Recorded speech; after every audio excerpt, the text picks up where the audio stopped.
I shouldn't have noticed her that way. Not there, not in that room full of laughter and clinking glasses, where music spilled too loud from a speaker in the corner. But it was impossible not to. She wasn't even trying. That was the worst part, her presence filled the room without effort. The silk of her dress caught the dim light in a way that made her seem almost untouchable. My best friend's mom. Mid-40s, maybe, though the way she carried herself made the number irrelevant. Grace sat on her shoulders like it had always belonged there. And yet, her eyes. They held a kind of tiredness, a shadow that contradicted everything else. Like she was both in the party and somewhere else entirely. I watched her from across the room longer than I should have. Pretending to nurse my drink, pretending to listen to someone talk. It wasn't until she moved past me, brushing my arm with the faintest touch, that I realized she'd noticed me too. "Sorry," she murmured, soft but deliberate. It wasn't really an apology. More like she'd tested the distance between us and found it too small to ignore. Her perfume lingered, warm, subtle, something with vanilla at the edges. I turned, and for a second we were too close. Her hand grazed mine as she steadied herself with the counter. A meaningless touch, maybe. Except her fingers stayed half a second too long, and my breath caught before I could stop it. She smiled then, but not the broad, hostess smile I'd seen her use all night. This one was quieter, edged with something private. "You look older than I remember," she said. I tried to answer, but the words came out broken, half a laugh. "I guess time does that." Her gaze held mine, unflinching, before she glanced away. The noise of the party around us blurred into a dull hum. I became aware of ridiculous details, the condensation sliding down my glass, the faint tremor in my wrist, the soft rise and fall of her breath when she leaned just slightly nearer. She didn't have to lean close to be heard, the room wasn't that loud. But she did. "Do you still draw?" she asked suddenly, as though she remembered something small about me, something no one else would have thought to bring up. That question landed harder than it should have. She'd remembered. From years ago, back when I was just a kid hanging around her son's house, sketching on loose paper while she passed through the kitchen. She had noticed me then, and I hadn't even known. I swallowed. Not as much. But, sometimes. She tilted her head, studying me like the answer meant more than it should. Her lips parted slightly, as if she wanted to add something, then closed again. The silence stretched between us. Comfortable for me, unbearable for her, maybe, because she shifted her glass, fingers tightening at the stem. I wanted to ask what she had almost said. I wanted to keep her there, held in that quiet. And then she leaned in, so close I felt her breath against my ear. "I shouldn't be saying this here," she whispered. My chest tightened. The hum of the party vanished. "What?" I asked, though my voice barely carried. Before she could answer, the kitchen door swung open. Laughter spilled in, someone calling her name. She straightened quickly, that practiced composure sliding back into place like armor. But her eyes, just for 1 second before she turned away, betrayed everything. The kitchen door swung shut again, sealing us back into the hum of the party. She lifted her glass, but her hand trembled faintly, the wine rippling inside. If anyone else had noticed, they'd assume it was nothing, the natural effect of a long night. But I saw it. I saw everything. She caught me watching and gave the faintest shake of her head, like she'd scolded herself before I could. "You don't belong in here," she said lightly, deflecting, pointing her chin toward the living room. "The others are waiting for you." I should have gone. I didn't. Instead, I leaned against the counter beside her, close enough to feel the warmth radiating from her arm. "And you?" I asked. She exhaled softly through her nose, that almost laugh that wasn't quite a laugh. "I've been playing hostess all night. I don't think anyone's missing me." Her voice dipped on that last part, quieter, as if the words had slipped out heavier than she intended. I wanted to ask, who do you wish was missing you? But I kept it to myself. Her marriage had ended years ago. Everyone knew that, though no one spoke of it. My best friend told me once, bluntly, that his mom was better off without him, the kind of offhand comment you make when you don't want to admit the subject still hurts. I never asked questions, but now, standing this close, I understood. The loneliness in her eyes wasn't abstract. It had roots. And I wasn't much better. I'd been drifting since the last girl I cared about walked out. Not dramatic, not messy, just gone. Like she'd realized overnight I was too young, too restless, not worth the wait. Since then, I'd been careful. Detached. But with her, this woman I wasn't supposed to even think about that way, my guard slipped without permission. Your son, I started, then stopped. The words sounded clumsy, dangerous, even before I said them. Her brow arched slightly. What about him? I just mean, if he, I trailed off, the implication obvious. If he knew I was standing here looking at you like this. Her lips curved, not quite a smile, not quite denial. He doesn't notice half the things he should. But you, she let it hang there, unfinished, as if completing the sentence would make it too real. The air between us thickened. I shifted closer without meaning to, and she didn't move away. Someone called her name again from the other room, laughter echoing through the walls. She ignored it, her eyes still on me. For a second, I thought she might reach for my hand. She didn't, but her shoulder brushed mine when she leaned to set down her glass, and the contact stayed buzzing in my skin long after. I tried to breathe normally. Failed. You're different, she said quietly, almost to herself. Not a boy anymore. Her words left me raw. My pulse pounded in my ears, louder than the music outside. I notice you, I said before I could stop myself. That broke her composure. A flicker of something crossed her face, fear, desire, maybe both. She bit her lip, glanced toward the door, then back at me. Her hand lifted as if to steady herself on the counter again, but instead it brushed my arm. Just a passing touch, but her fingers lingered, tracing a fraction too long. The silence pressed down. Every second stretched. I knew if anyone walked in, this would look like nothing. But to us, it was everything. You shouldn't say things like that, she whispered finally, though her hand didn't move away. Then why are you still standing here? My voice came out rougher than I intended. Her breath hitched. Her hand slipped from my arm, but instead of leaving, she let her knuckles graze against my shoulder. Just once. A fleeting, reckless motion, soft, but more charged than any kiss I'd ever had. Her eyes locked on mine, wide, unguarded. I don't know, she admitted. Barely a sound, almost swallowed by the music outside. And then the door creaked again. Footsteps. Voices. She drew back just in time, her body retreating, her face smoothed into something practiced. But I caught it, just before she turned away, the spark she tried so hard to smother.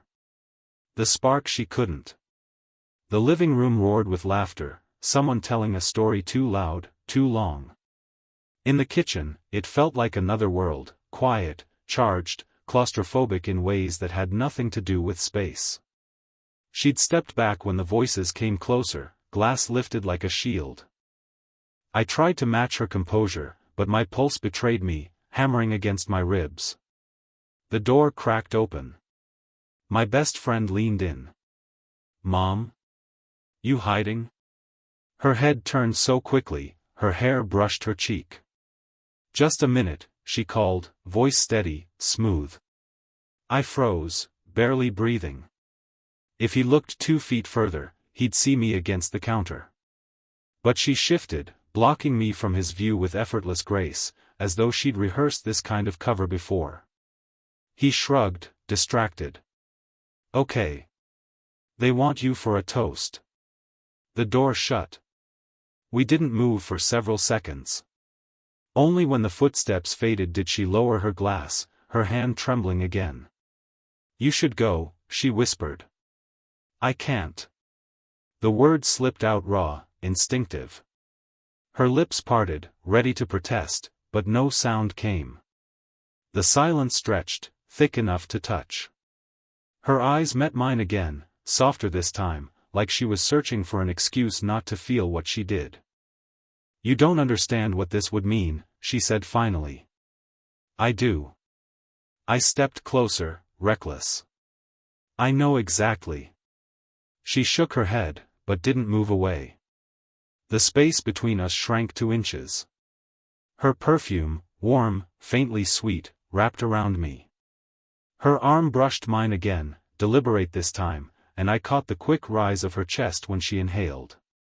"Someone will see," she murmured, but her voice had lost its certainty. I leaned in without thinking. Not close enough to touch, but enough that I could feel her breath ghosting over my lips. For a heartbeat, the world held still. Her hand lifted, hovered near my shoulder, then faltered. The hesitation cracked something inside me. "We can't," she whispered. "Then tell me to stop." Her gaze dropped to my mouth, lingered, then snapped back to my eyes. The seconds dragged. She didn't tell me to stop. From the other side of the door came a burst of voices, footsteps heading closer. She startled, retreating a fraction, her fingers brushing my wrist in the motion. Even that small touch left heat burning across my skin. The door rattled as someone pushed against it, then gave up. Their laughter trailed away. We both let out unsteady breaths. "This isn't fair to you," she said softly, shaking her head. Don't," I cut in. "Don't finish that sentence." Her eyes widened at the sharpness in my voice. She should have pulled back then, ended it. Instead, she stayed rooted, so close our shoulders touched again. The music outside shifted to something slower, deeper. It seeped under the door, like the soundtrack to a moment that wasn't supposed to happen. Her lips parted, just barely, as if to speak, but no words came. I tilted my head, instinct carrying me, until I could see the faintest tremor in her bottom lip. Until I could feel the warmth radiating from her mouth, just shy of mine. We didn't kiss. Not yet. But the absence of it was louder than any kiss I'd ever known. Then, her phone buzzed on the counter. The sound snapped her back. She stepped away quickly, hand pressing to her temple as though holding herself together. I stayed where I was, fighting the urge to reach for her, drag her back into that almost. Her eyes flicked to me one last time, half a plea, half a warning. And though we stood apart now, the distance between us had never been smaller. The party had thinned. Laughter dulled to murmurs, glassware clinked less often. Outside, the night pressed against the windows, cool, heavy, as though waiting. I found her in the hallway, half in shadow, leaning against the doorframe as if the walls held her up. She looked tired, but not from the wine. Something deeper. Something she'd carried far too long. "You're still here," she said, soft, as I approached. I couldn't leave. Her eyes flickered at that, catching mine for a beat too long before slipping away. She gestured toward the now empty living room. "They'll all notice eventually." "Let them," I said, sharper than I meant. She turned, surprised by the bite in my tone. "You don't understand. If anyone even suspects, I don't care." Her breath caught. She opened her mouth, then closed it again. Silence swelled, thick as smoke between us. I stepped closer, until the faint scent of her perfume curled around me again. Her back pressed lightly to the wall. I lifted a hand, hesitated, then brushed a strand of hair from her face. My knuckles skimmed her cheek, soft, impossibly soft, and she shivered under the touch. Her hand rose as if to stop me. Instead, it landed on my chest. Her palm stayed there, flat against the rapid thud of my heart. You can't keep looking at me like that, she whispered. Then stop giving me reasons to. Her lips parted, trembling. I've tried. The confession shattered her composure. Her hand pressed harder against me, not pushing away, but anchoring herself. My forehead tilted toward hers, instinct pulling us together, until I could feel the faint brush of her breath against my mouth. We shouldn't, she said, voice breaking. Then tell me you don't want to. Her eyes locked on mine, raw, searching, caught between fear and surrender. I can't, she admitted. The sound of those two words unraveled me. I leaned in, slow enough to give her time to stop me, but she didn't move. Her lashes fluttered shut, then opened again, as though she was fighting herself at every second. Do you know how many times I've walked past you tonight? I whispered, my lips grazing the shell of her ear, and wanted to stay exactly where you were. Her body pressed fractionally closer, her shoulder brushing mine, her breath uneven. You're making this impossible, she murmured. No, I said, voice low, steady. You've made this impossible from the moment you noticed me. Her gasp was nearly silent, but I felt it more than heard it. Her fingers curled into my shirt, holding on. My hand slid to her waist, light, tentative, but enough to feel the tremor in her body. She didn't pull away. She leaned in, ever so slightly, until her forehead rested against mine. Time stilled. Every sense sharpened, the warmth of her skin through fabric, the faint tremble of her breath, the steady rhythm of her pulse where her hand still touched my chest. If I let this happen, she whispered, her lips brushing so close to mine the words vibrated against them, I won't forgive myself. I swallowed hard, my voice rough. And if you don't, I won't forgive you either. Her eyes widened at that, something breaking open inside them. For a heartbeat, nothing separated us but air. Her lips hovered over mine, parted, trembling. And then, footsteps. Voices. A laugh, closer than before. We both froze. Her eyes darted to the hallway's end, then back to me. Her chest rose and fell quickly, trapped between retreat and surrender. Don't, I whispered. Don't walk away this time. She stared at me, breathless, lips parted, as if one more second would tip everything past the point of return. The footsteps passed. The laughter drifted away again, muffled by the house. But the silence that followed was no longer the same. She pulled back, not far, but enough for the air between us to cool. Her hand slipped from my chest, falling to her side with a soft rustle of fabric. I didn't move. I couldn't. Her eyes wouldn't meet mine. For the first time that night, she looked, afraid.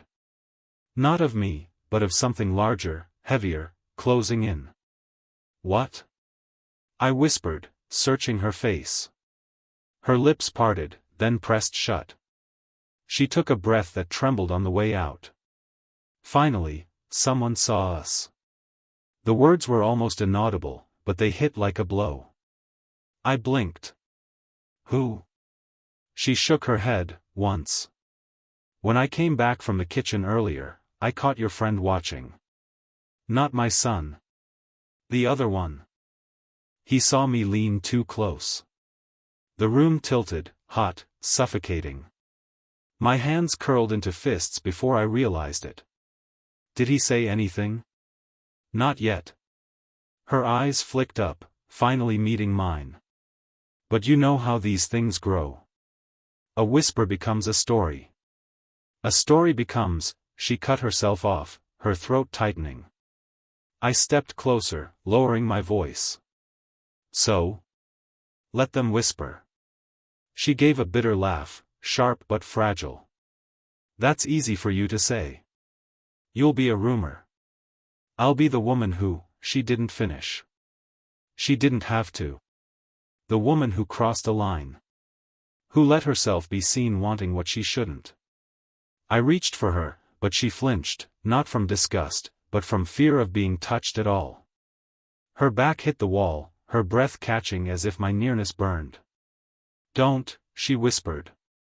But her trembling gave her away. Her body wanted the opposite of what her words claimed. I stopped inches from her, hands braced on either side of the doorframe. Caging her in. Not touching, just close enough that the warmth between us felt like it might ignite. Her breath came faster. Her head tilted back, just slightly, brushing against the wall. My eyes traced the curve of her throat, the pulse fluttering there like it wanted to escape. You're shaking, I murmured. So are you, she shot back. She was right. My hands weren't steady.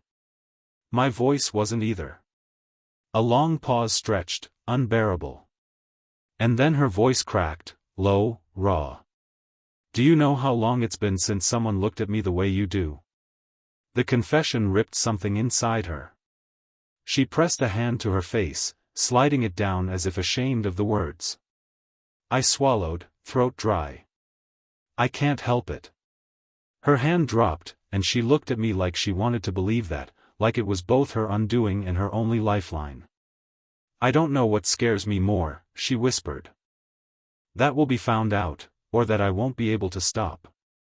Her words left me unsteady, my body leaning toward hers before I realized it. I brushed the back of my hand against her cheek. This time, she didn't flinch. She leaned into it, just barely, as if she hated herself for the comfort it gave. Don't stop, I said, voice rough. Her eyes fluttered shut, then opened again. She lifted her hand, slow, uncertain, and let her fingers graze my wrist. We both froze, locked in a silence that was louder than any sound in the house. And then her phone buzzed again. Loud in the hallway, cutting through everything. She snatched it up, glanced at the screen, and went pale. What is it? I asked. Her throat worked as she swallowed. It's him. The words sank in. Her ex. The man she hadn't spoken of all night, the one who'd left but still cast a shadow. He's outside, she whispered, staring at the message. He's here. The air crashed back between us, thick with panic and desire. She looked at me, torn open, trembling. Go, she said. But her body stayed angled toward mine, as if begging me not to. I stepped closer, reckless. Not without you. Her lips parted, a sound caught in her throat. For the first time, she didn't move away.